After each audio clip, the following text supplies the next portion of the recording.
In today's video, I'm going to show you how to add a GIF in Framer quickly and easily, even if you're brand new to the platform. This is a super useful trick if you want to make your website feel more dynamic, grab attention, or add a little motion to your design without building anything complicated. By the end of this tutorial, you'll know exactly how to upload your GIF, place it on the page, resize it, preview it, and publish it so it appears live on your Framer site. If this video helps you out, make sure to hit the like button and subscribe for more quick Framer tutorials. Let's jump right in. First, open your Framer project. Once you're inside the editor, look for the plus button, also called Insert.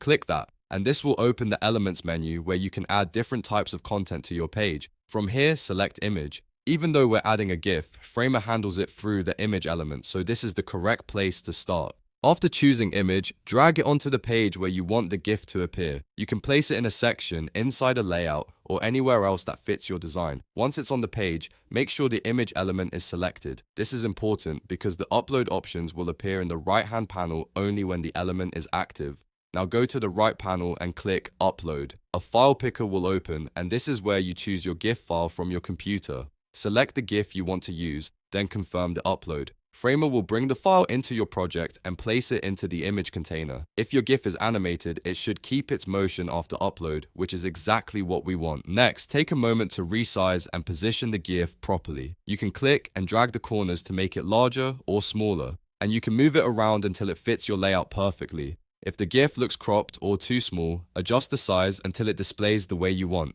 The goal here is to make it feel natural inside your design, not just dropped in randomly. After that, click Preview to test it. This is a very important step because it lets you see how the GIF behaves on the live version of your page.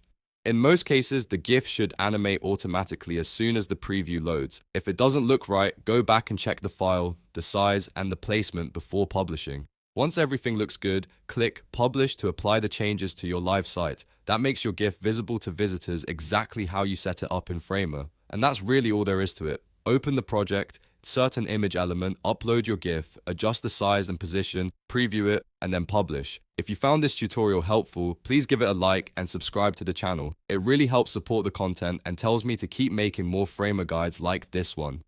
Thanks for watching, and I'll see you in the next video.